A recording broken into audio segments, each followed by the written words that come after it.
Hi, I'm Paul Darley, and thanks for tuning into our June issue of Inside Darley. Just recently, I attended the Fire Chiefs Conference, and that's an organization that encompasses the fire chiefs in the largest fire departments around the world. And we've been supporting this organization for over 30 years. It was great to see so many customers, from the chief of Melbourne, Australia, that's been using Darley pumps for almost 40 years, to the city of Charlotte, North Carolina, who's a relatively new Darley pump customer. But also we had Fort Worth, Texas, and Louisville, who recently purchased our drones, and Milwaukee Fire Department, who recently bought about 500 pairs of boots and some other equipment, and Orange County, California, who recently ordered an Odin Derringer. So really a wide breadth of customers there, but probably my biggest takeaway from it, and really over the last 30 years that we've been supporting this organization, is the awesome speakers that they bring in. And this year they had government speakers come in and talk about a lot of data. So there were probably more acronyms thrown around at that meeting than I've ever heard. And in fact, I'm going to mention some of them here. And our first attachment is a summary of these different organizations and their websites where you can go and get this data. First off, NFPA got up and talked, and they talked about their fire loss report, and that's actually our second attachment. It's one of the main attachments. If you're looking for data on the number of fires and incidents and EMS calls and those type of things taking place, that's probably the easiest document to read.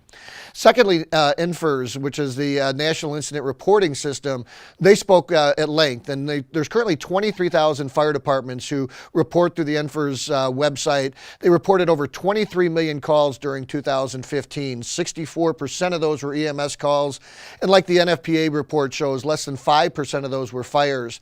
And there was a lot of talk about the data, the lag that takes place, and some of that information needs to go through the states before it gets to the NFIR reporting system. So there's about a 6-month lag in that data.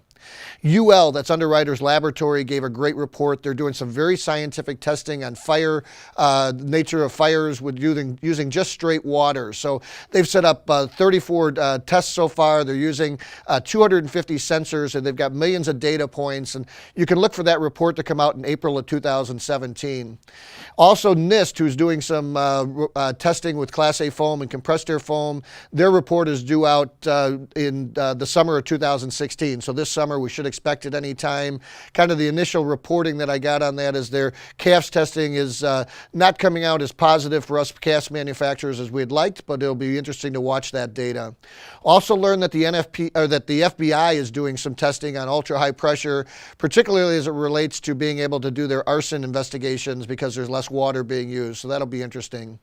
The U.S. Fire Administration and FEMA both reported. So U.S. Fire Administrator Ernie Mitchell, who's just recently retiring, gave a great report and talked a lot about what was going on with FEMA, and talked a lot about residential fire sprinklers taking place, both in federal housing as well as FEMA housing and HUD housing and some other opportunities. So, and really the last report that really stuck out with me was a report put out by the University of Illinois Fire Service Institute that's doing a lot of testing relative to carcinogen risks, and I think you'll be hearing a lot more about that in the future. Talk about trends and things going on. In 1995, Ishmael Sayre Geldin, when he was vice president of the World Bank, actually wrote a paper and gave a very popular speech called The War of Waters. And in it, he talked about, look, if wars of this century, he was referring to the 20th century, were fought over oil, wars of the next century, the 21st century, will be fought over water. And we continue to invest heavily in that technology, both with our military customers and NGOs. And with our NGOs, to that effect, our last attachment here is a fundraiser that we'll be running here in Chicago. It's less than a half a mile from our headquarters. It's going to be held on August 25th at Eaglewood Golf Course. In fact, this picture that you've seen here was taken from a Darley drone. But last year we raised over $25,000 and sent water purification systems to Nepal. This year we'll be sending water purification systems onto Cuba. So hopefully, if your time permits, it'll be a great time for you to come and visit us that day at our Darley headquarters, and then maybe enjoy the weekend here in Chicago. So thanks for tuning into this issue of Inside Darley. If there's anything we can be doing to support you, we hope you'll reach out to us.